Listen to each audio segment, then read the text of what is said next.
It just felt like kind of like a frat house. A great culture can drift in chaos if nobody steers the ships. Hi, everybody. My name is Eric Tilghman, the CEO of Tilghman Builders, and welcome to another episode of the Built Different podcast.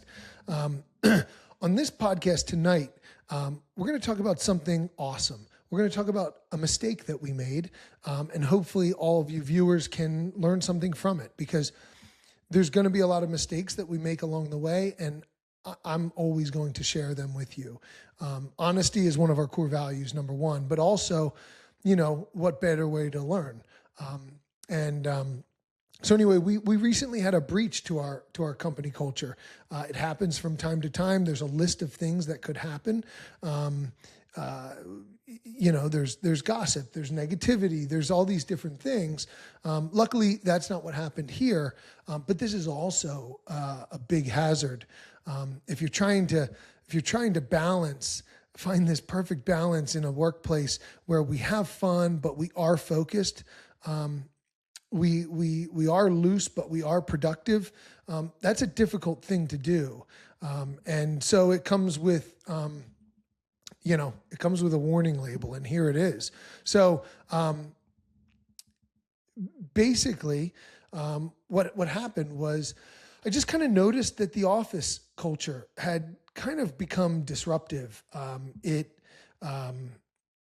were a lot of interruptions, things like that. We were kind of falling short on certain timelines or deadlines. Customer wasn't unhappy in these instances, but they were bad for cash flow. These are kind of internal timelines that we all know and agree on. Now, were they missed because of the office chatter? Were they missed because of those things? I'm not sure. I guess you could argue no, not directly, but you could also certainly argue absolutely, of course, right? So we'll kind of get into it. Basically we have a really fun office. That's important to me. People enjoy coming to work. We joke around. We're light. That's really, really important to me. I want people to have a job that they love, that they can be themselves at, that they feel comfortable. And that's just important. I've been in enough township buildings to want the opposite environment. And that's what we have here. We have a lot of fun. We really do. But once in a while, the fun level kind of creeps up. And that's what recently happened. So pretty much some things that I was noticing, just too much side conversation, work not getting done as efficiently, a lot of check-ins into the office, like, hey, just want to give you an update on this, or hey, what do you think about that? But we have meetings all throughout the week that are designed for exactly these conversations. And so it was a distraction. I personally was getting interrupted a lot, but you know what? Everybody was. I heard it. People would come in, the voices would be loud. For the last few weeks, I would say 3 weeks at most, it just felt like kind of like a frat house. And as the leader, I had to identify it and I had to take care of it. Not fun, but the distractions were spreading. The vibe was just becoming just way, way too loose. And so, a great culture can drift in chaos if nobody steers the ship. So that's kind of where I came in. First I talked to a couple of the people that are around me that I work closely with, that I've known for a long time. Maybe you'd consider them my confidants, right? But I floated the idea past them. I double checked with them, like, hey, am I seeing this clearly? Because it feels like the office is getting a little out of control. So anyhow, I kind of had to step in, right? I called a meeting. It was on a Thursday, just 2 weeks ago, week and a half ago, honestly. So basically, I didn't want to have the meeting, right? everybody's having fun. Okay, well, I've been pushing that for a long time. I want everybody to have fun. That's really important to me. I think it's important for productivity. I think it's important for relationships and all that. But, so you could imagine, like, it's almost like I felt like I was going to send a mixed signal, like, hey, guys, stop having so much fun. So as the leader of the company, I have to become really concise and clear with exactly what I want. Like, hey, I want you to do this, but we shouldn't be acting like that, right? I want you to interrupt me if this is important in the next 4 hours. But if this is a tomorrow problem, I want you to send me an email, right? Like, or if this is not a tomorrow problem, we shouldn't really have tomorrow problems. That's the other thing, is we should be so in our calendars and so living in the future that we're planning out. So any problems that arise should technically be like next week's problems. Now, my operations manager or our lead carpenters, they don't have that luxury. Usually the problems that go to them, they are kind of like right now problems. Mrs. Smith is upset about the way her tile ended up around the niche. Okay, that's a now problem. The vanity didn't arrive on time. Okay, that is a now problem. But really, actually, technically, we should know that vanity isn't arriving in time anyhow. The point I want to make is that kind of like your lack of preparation doesn't become my emergency. That's actually a quote hanging up on Al's wall, I think. I'm sure I got the quote wrong, but basically, I knew that this was going to send mixed signals. I knew that it was going to make people feel uncomfortable, which made me feel uncomfortable. It was kind of a bummer. I didn't want to do it. But I also had to protect the standards.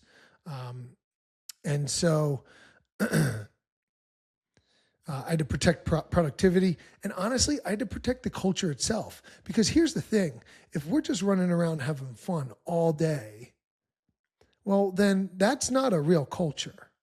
That's actually, that's a broken culture. That's like we're paying people to be our friend. That's a different thing. That's not a mutual respect. That's not real.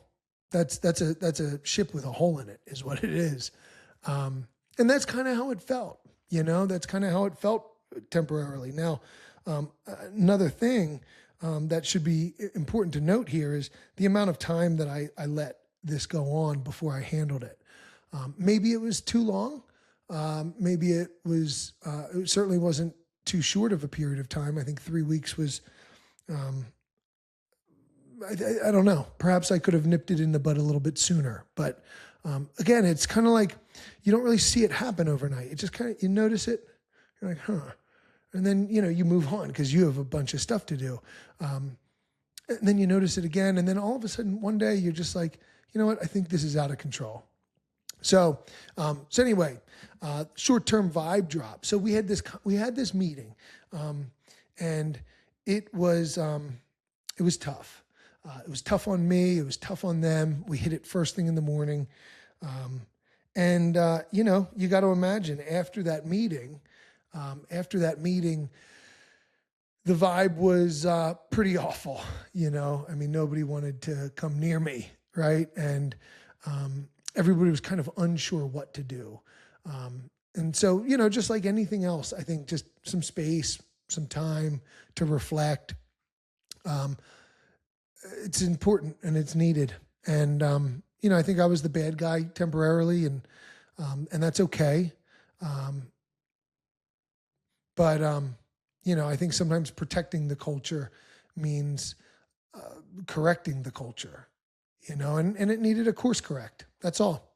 And I also trust my team members. I trust that they'll accept this from an endearing place. We're all here working hard.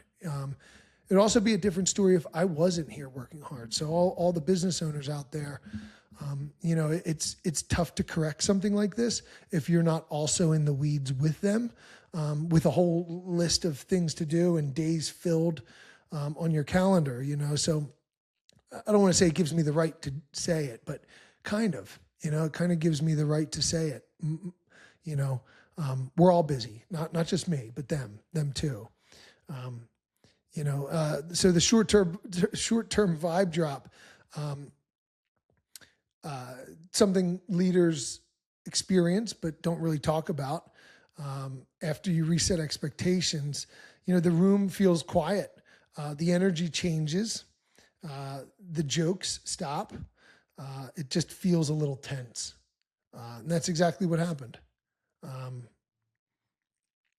For a moment, it almost feels like you broke something. That's definitely how it felt. It felt like I kind of screwed everything up. Because, as the leader of a company, again, I have a few people that I trust and I keep very close to me with, sort of the things that I'm thinking and feeling from different things. But ultimately, it's you. You get in your car, you drive home, and it's you. And so it can feel a little bit lonely, especially after a time like that. But you got to suck it up. You didn't really break the culture. You recalibrated it, So the difference between fun and undisciplined. So a fun culture. People laugh. People enjoy being there. Energy is high, but work still gets done. So I think we were there. An undisciplined culture. Constant interruptions. We were definitely here too. Constant interruptions. Conversations when when work should have been happening. Lack of urgency. I mentioned those timelines that we missed. So lack of urgency. That's big in this industry. Anybody who's watching this that's not in this industry, I don't know your industry. I assume it's probably also urgency is important. I just know this business that we're in home remodeling, urgency is very important. Standards start slipping. I wouldn't say standards were slipping. Standards of the way that we should behave in our office were slipping. Our professionalism, maybe a little bit, but only behind closed doors. Obviously customer facing, everything was, just as it would be expected to be. That would be a different problem. But it just felt like unfocused, So I love this saying, and I've had to say it in the past.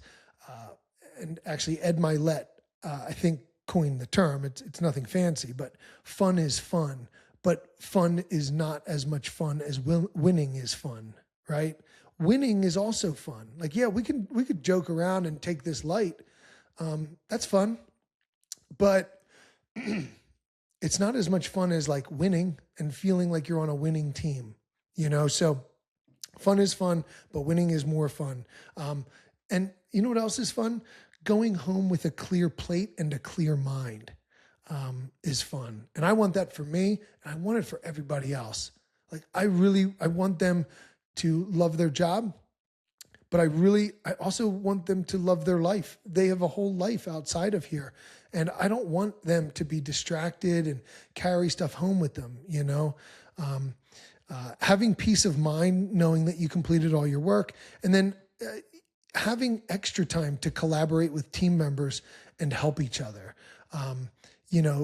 That's the biggest thing that I noticed for me was with my extra time, I'm able to sit down and collaborate with people and help them more. Whereas I kind of used to be for a long period of time, I was kind of hey, don't bother me unless you absolutely need me. Kind of pretend I'm not even here.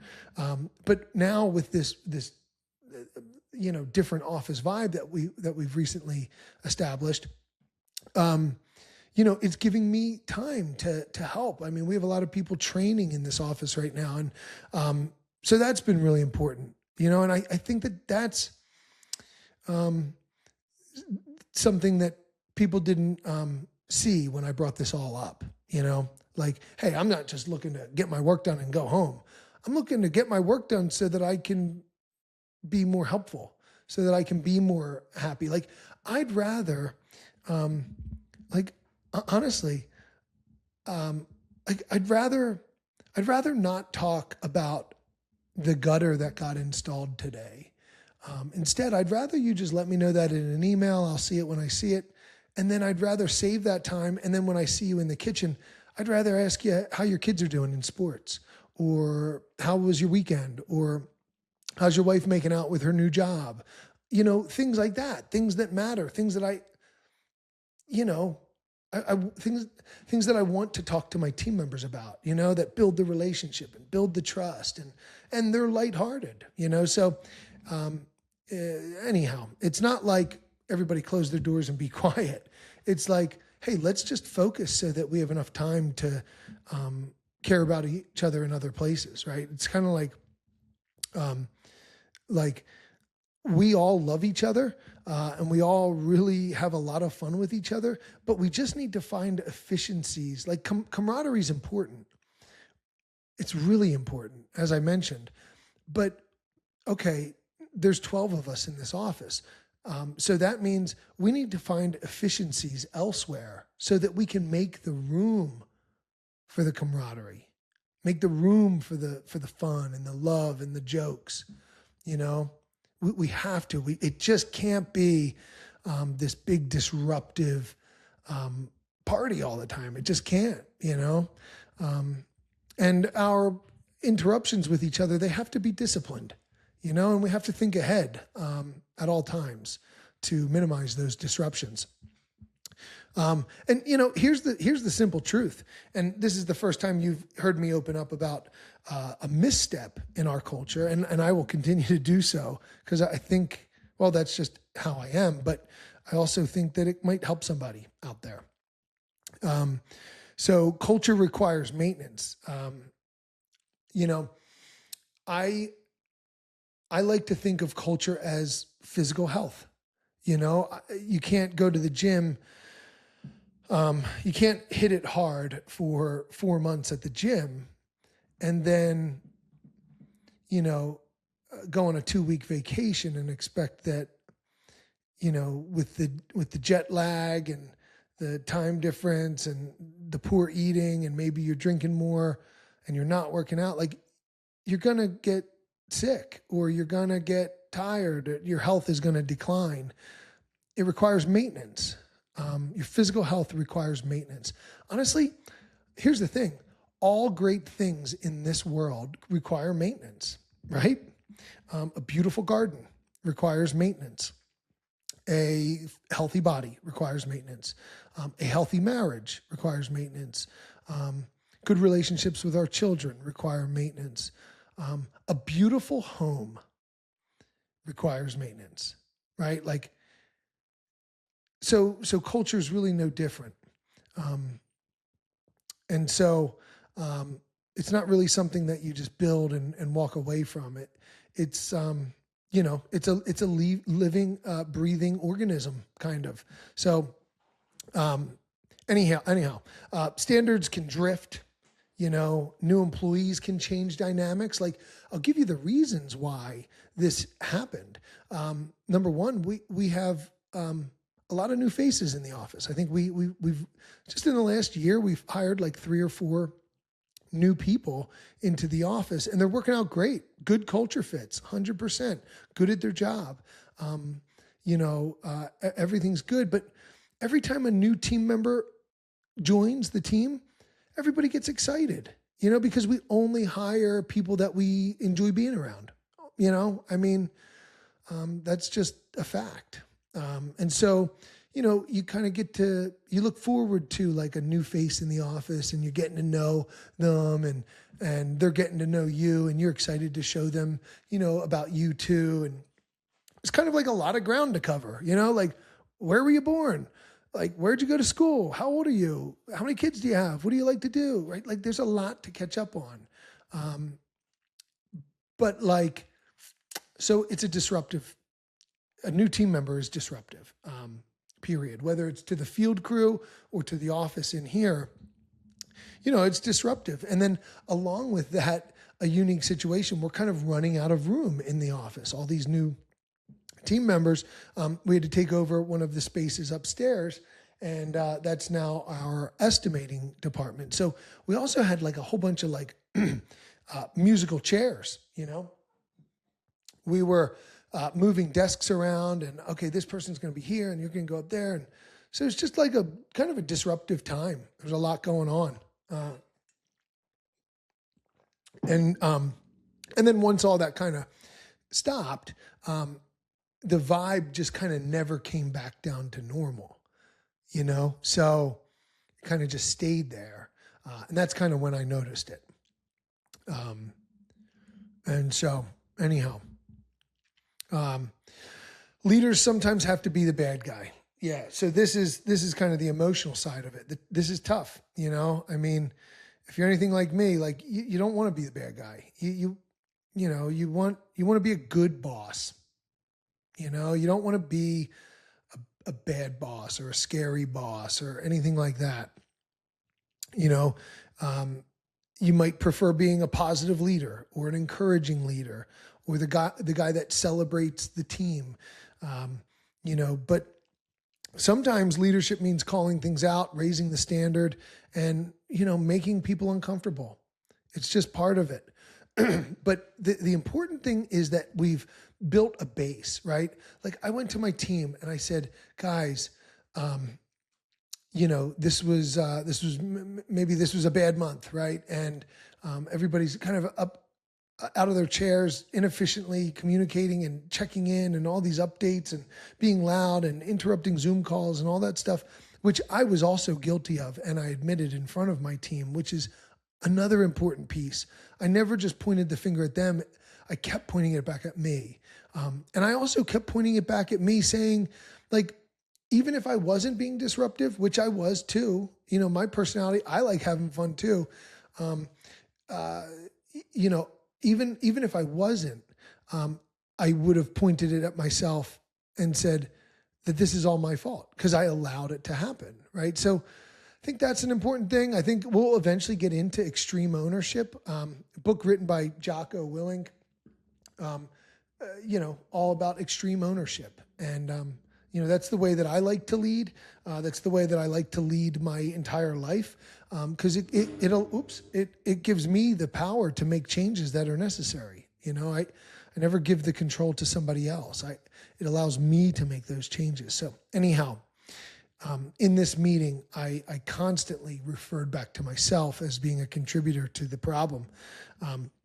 But what I was starting to say is that prior to this meeting, I had already built a foundation of trust and respect with these team members. Like, they care about me. They know that I care about them. That there's really no question there. And so when it comes time for a tough conversation like this isn't the 20th time I've done it, right? Like, it doesn't happen often. And most of the time I'm saying nice things about their performance or, you know, or building the relationship, asking about their weekend, whatever it may be. My point is, I didn't come out of nowhere with this. They all know me, and it's just important to establish that trust, and it doesn't happen overnight. You know, I may have already said this on this podcast, but you'll hear me say it a whole bunch of times. Like, what's the best way to lead your team? Well, show your team that you care. Okay. What's the best way to show my team that I care? Well, actually care. That's it.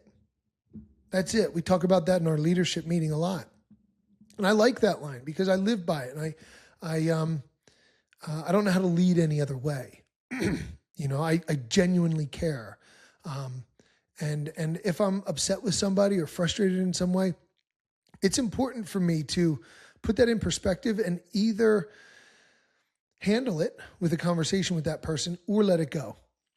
But holding on to that can't happen. You know, I have to stay grateful for my team, and so should all of us.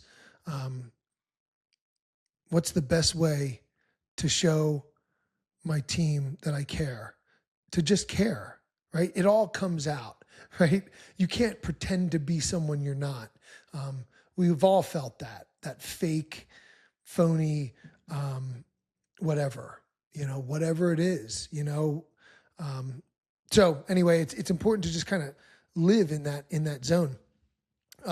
Respect comes from standards. So even after my team felt uncomfortable, they know that I care. They know that standards matter.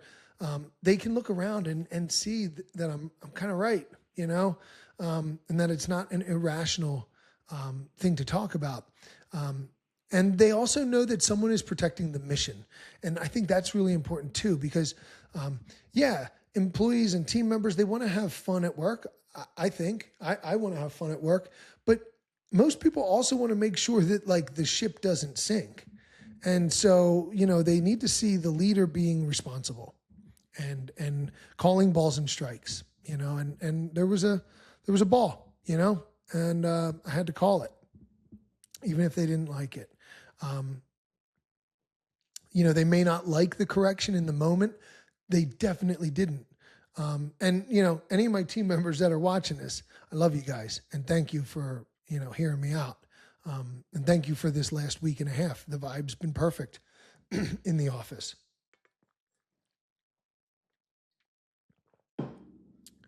And really, culture's a balance, right? And this is the difficulty that we have and anybody has who wants to start heading down this journey. I remember in the field, when I was in the field, we used to have long lunches. Like this is a 30-minute lunch break, right? But whether it's hot or it's cold or it's a perfect day out, like eventually the lunch breaks just creep. Like if you like each other, it's going to creep. Or if it's super hot, it's going to creep. Or if it's super cold, it's going to creep. Like those 30-minute lunches are going to become 40-minute lunches, 45-minute lunches.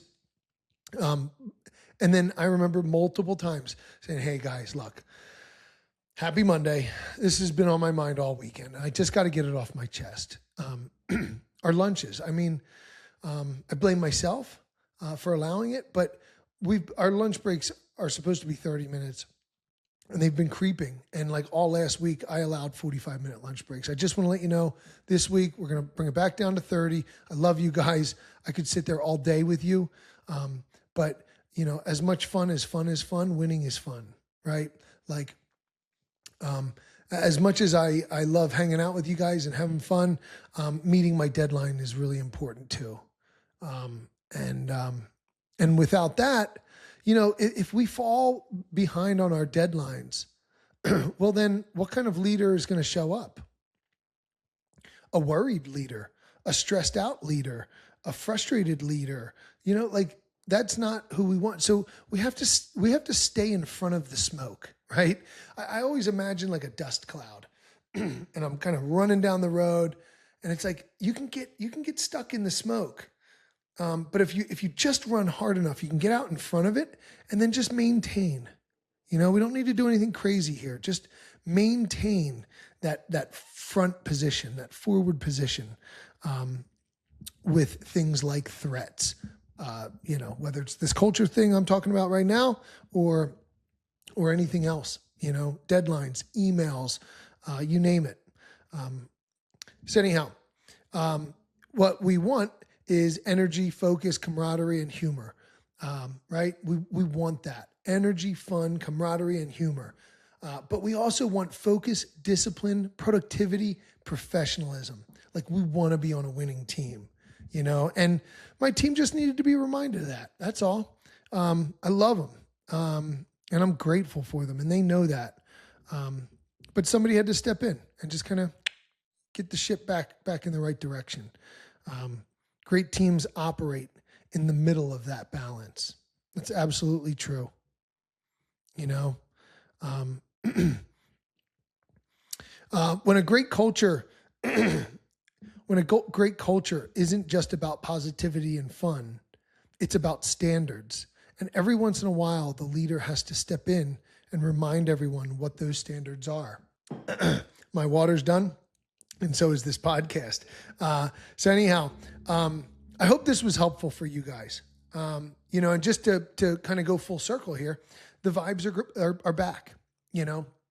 We're messing around when we see each other in the kitchen, but we're doing it with an inside voice so that we're not interrupting people. The conversation I had, it made a difference, a big difference. We're all going home with a clear plate and a clear mind. And that's really important too. And if they're not feeling it already, I bet they will soon, where it's like, darn, I was having fun, but I didn't realize how much fun I wasn't having because actually I was like behind on stuff and that would stress me out after work.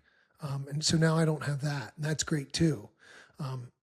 So anyhow, I hope this podcast was helpful. It's an interesting topic. It was a little bit hard for me to decide whether or not I wanted to make tonight's episode about this, but I'm glad that I did. I believe that vulnerability is a good leadership trait. That's, certainly an approach I've always taken to leadership. Just being open about the things that you are not doing well. Because as people, we all have them. And I think it also makes you human. And so hopefully this podcast has made you see me as more of a human. We don't have everything right. We never will. And that's the point of this podcast. Neither will you. Anyway, I like just coming on here. I like talking about this topic. It's really important to me, as you know, and I'm looking forward to our next episode, and maybe I'll fill you in on how the office is doing.